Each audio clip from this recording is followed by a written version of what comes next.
have you watched UConn much yet? And if so, what have you seen from their offense? Well, it's early off in the week, but they seem like they like to pound the rock, just kind of almost like CSU did. So a really physical, hard-nosed team. So it should be a fun opponent. They haven't had a ton of success running the ball, and you guys have done a good job of stopping the run. Do you feel like that's one area you guys can make it, hopefully keep that trend? Well, I mean, every emphasis pretty much for every defense is to make a team one-dimensional. So we're going to go out and try to keep them from running the ball and make them pass, and hopefully defend the pass too. So end up having a pretty strong defense. Why has your run defense been so good, or defense against the run been so good this year? I think it's just we've had players step up this year, and our schemes this year, the new coaching staff. It could be a combination of a lot of things. Even just the mentality as a defense this year. Not letting teams start off fast. You saw a lot last year. Teams would come out and score early against us, and so that's been a huge deal to us to start fast, and kind of just keep our offense on the field and their offense off the field. The first two games, I think almost half the yards you've allowed come in the fourth quarter. I know we talked about it after the Ole Miss game, but what do you need to do differently in the fourth quarter? We just need to stay in it for 4 quarters. I mean, there's not too much more to say than that. We just like Matt just said, going through practice and making sure we're in practice through the whole entire thing. It'll carry over to the game. Sometimes the team gets lackadaisical, if you're up by a certain amount and, it's kind of just dragging on. But as you could see, just like that, it could turn into a game really quickly. So just kind of finishing. Is it a conditioning issue at all? No, I think we've been the most conditioned team these past 2 weeks. Coach Pittman has, got us in shape the whole summer, and we still do that. We've been hydrating well, so I don't think it's been a conditioning issue. I'm not sure what it is, to be honest. When we talk about conditioning and stuff, more than just the final point total or the differential on the scoreboard, how important is it? Because maybe if you do keep CSU out of the end zone, then maybe Jay doesn't have to go in those last couple drives or something like that. Yeah, well, I mean, at the start of the fourth quarter, it looked promising like that way to where some of the people in the backups were going to get some plays, and that's always nice. You want to do that as a team.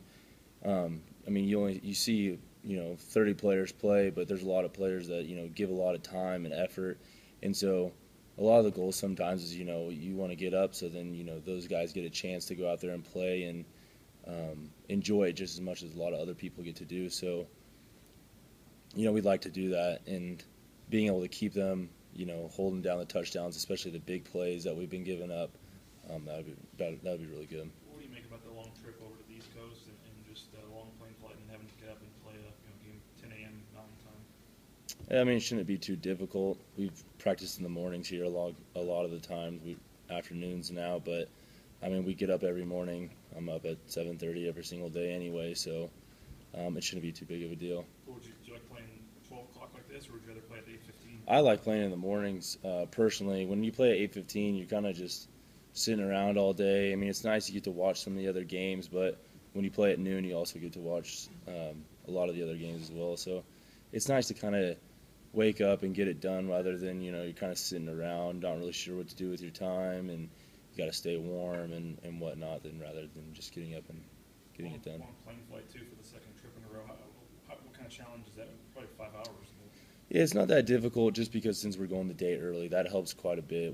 If you were just to go a day ahead of time, that long flight, the jet lag or whatnot could possibly affect you, but I don't think it'll be too bad for us. I mean, we get food, snacks, TV. It's not like a normal flight type thing. What do you do on those flights? Personally, just watch some movies, do some homework. Have fun with your friends. It's not too bad, when you're surrounded by 100 of your friends on a flight, rather than by yourself with some strangers. The defensive line this year came in kind of a mystery. A lot of guys people haven't seen much of. What have you seen out of the group through 2 weeks? Why have they been as good as they've been? They've been extremely impressive, and I think they're just going to keep on growing. Coach Caldwell's a great coach. He's been doing it for a long time, so.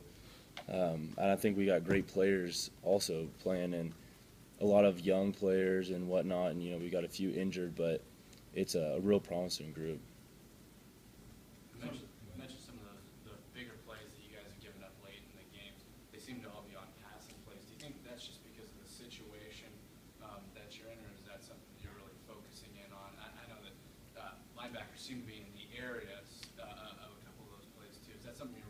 about, or is it just the situation?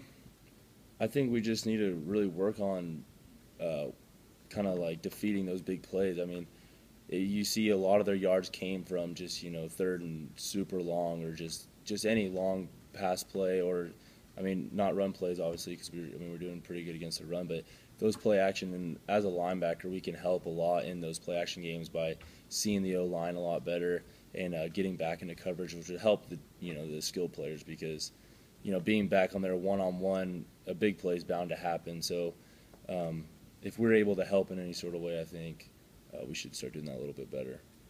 Their coach was saying that, despite all the passing yards, if they couldn't run the ball, their offense wasn't going to work. Mm-hmm. You guys sense that it doesn't really matter if a team throws for 400 yards. If they can't run the ball, it's going to be hard to really get something done. Well, I mean, you never want a team to throw for 400 yards or really even have 400 yards of offense, period. So I think if a team is one-dimensional, like you said, it's hard for them to win games.